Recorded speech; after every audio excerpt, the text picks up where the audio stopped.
Knicks since 2003. They only had 13, but they outscored Boston by 2 in the second quarter, and it was a 9-point game at the half with Boston out top as the... Oh my goodness. Oh no.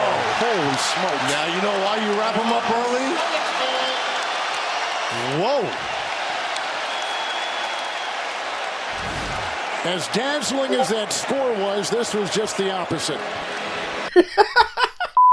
If you were crazy enough to stack a parlay with the Pacers over the Cavs, game 1, Pacers over the Cavs, game 2, Knicks over the Celtics, game 1, and Knicks over the Celtics again, game 2, you would have taken home $20,935.95. Ching ching. That's right, you would have 200x your money. But nobody in their right mind would take that bet because I still can't believe that 3 of those 4 matches were 20-point comebacks. And in all 4 games, it ain't no live by the 3, die by the 3. It's die by the 3 and die by the 3 again. In Cavs-Pacers game 1, you can pretty much say that the Cavs underestimated the Pacers defense. I mean, I even underestimated the Pacers defense.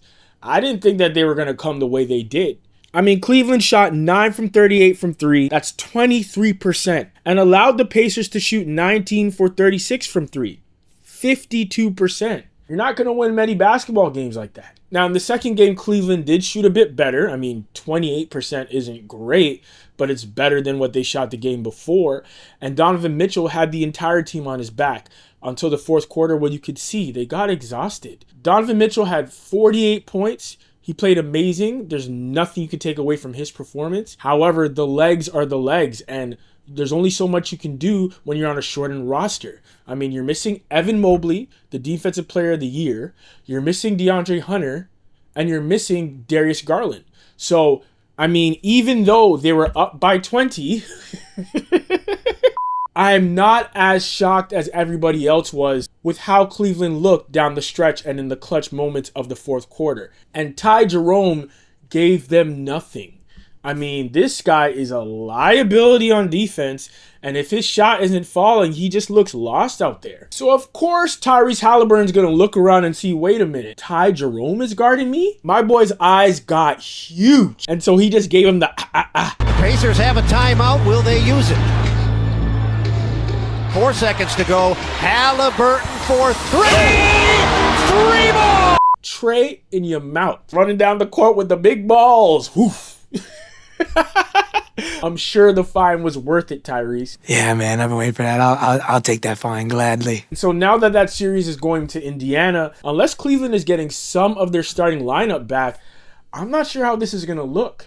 I think Cleveland's going to take 1 win because, again, they were up by 20, even with their depleted roster. However, if everybody's not back for the series, I don't know, man. Indiana could take this one. But now we got to talk to Mr. Jason Tatum and the Boston Celtics. That is the matchup that is the most perplexing of all. Because in both games, the Celtics were up by 20 points. It was historic that they lost both games. It's never happened in the playoffs. In the first game, they lost a 20-point lead in about 5 minutes in the fourth quarter.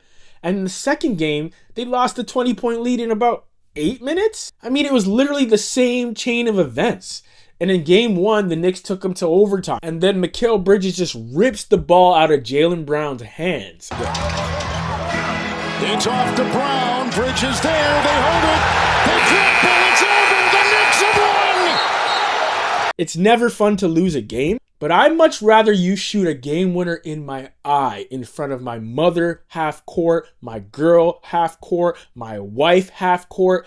I'd rather all that happen before you rip the ball out of my hand to seal the game. To me, that is the most disrespectful way to beat your opponent. But then in game 2, it's like God was just laughing. Because in regulation... They're not going to use the timeout. Plenty of time here. It's Tatum. Robinson's on him. Tatum maneuvering. Oh, the ball knocked away! Another great defensive play for the Knicks! They've got it! They've won it! Jason Tatum just looked out of sorts. The New York Knicks defense is swarming. And my guy turns, I guess, to kick it out. And Mikal Bridges says, not today. Not in my house. Rest in peace, Dikembe Mutombo. That was savage. And it's funny because in the second Celtics game, everybody kind of noticed Jaylen Brown was definitely trying to, attack the paint a bit more, get some twos in there. He wasn't trying to just stick with the three, because in the first game, y'all shot 15 of 60 from three, 25%. And it was embarrassing to see you guys cough up the lead. So, of course, Jaylen Brown tries to do something a little different, but the rest of the team says, nah, we gonna shoot these threes. And so, again, the Celtics shoot 25% from three again. This time going 10 for 40. I mean, what's the definition of insanity? Doing the same thing over and over, expecting a different result. Boston, I understand that the three has gotten you to where you're at. You guys had an incredible regular season record. You won a championship last year. But sometimes things don't work anymore and you have to adjust. In the fourth quarter of this series so far, the Celtics have shot 11 for 53, 21%. They can't throw a stone in the ocean. And it's hilarious because in game 2, close to the end of the game, Mikal Bridges was shooting terribly. He had 0 points and he was 0 for 8. I remember going on X and seeing some people talk about, get Mikal Bridges out the game. And then he just went, he let off like 3 threes in a row.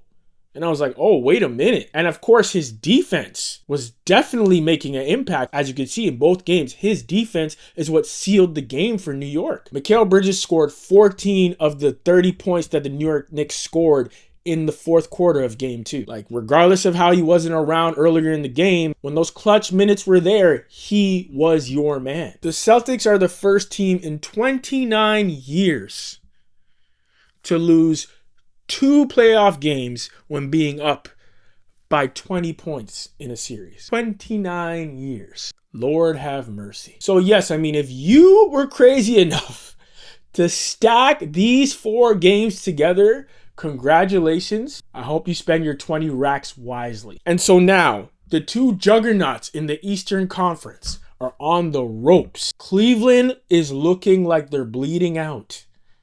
And the Celtics look like a shell of themselves. They're out of sorts.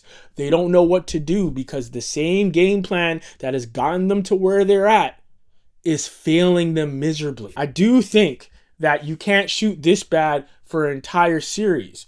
However, if they drop another game, it's not going to matter. And this mysterious virus with Kristaps Porzingis, I'm not sure what's going on. In the first game, he was sick. In the second game, he was sick. I don't know if he's going to play or if he's not going to play. But even without him, they should beat the Knicks. The Celtics are a better team. They have a better roster. That's why they were up by 20 in both games. So really, there's no excuse. I mean, this is amazing for the New York Knicks. They're fighting. They're gritty. But the Celtics have no excuse. And so, in my heart of hearts, as crazy as this playoff whirlwind has been, and I do have to say that this is the best NBA playoffs that I've seen in quite some time. I mean, aside from my Raptors winning a championship in 2019, because, that's home team, 6 side. But this playoffs has been box office. And I love every second of it. I love that the refs are letting them fight out there. I love the side plots, Halliburton being overrated and showing that he's not overrated. I love the MVP battle between Jokic and Shea. And I love that in the Eastern Conference, both teams that were so ahead of everybody in the regular season, like these were the 2 teams that everybody expected to be in the Eastern Conference Finals, are both on the ropes, drop both games at home. If you're just a lover of the NBA, there's no way you're upset unless you live in Boston or you live in Cleveland. Like I said before, I think Cleveland's going to win the next game. And I do think Boston's going to win the next game. And then we'll see what happens from there. It's still possible to win a series down 2. Down 3 has never been done, but down 2 is definitely still possible. And if anybody can do it, it will be these 2 teams. We do have to see what happens with the Cleveland Cavaliers in terms of their health. I really hope that they get Evan Mobley back. I hope they get Garland back. I hope they get DeAndre Hunter back. Or even just one of those 3, Give Donovan Mitchell some help. He can't give you 48 points every night. And I mean, even if he does, y'all still might lose. Out. Carlisle's going to let him play. Halliburton steps back and hits. Yo, that step back was savage. But anyways, let me know what y'all think in the comments below. Thank you for hanging out with me. Please like, comment, share, and subscribe. And let me know in the comments, you think that Cleveland can make a comeback? You think that the Boston Celtics can make a comeback? Or are they both just cooked, roasted, sauteed? Let me know in the comments. Please like and subscribe. And until next time,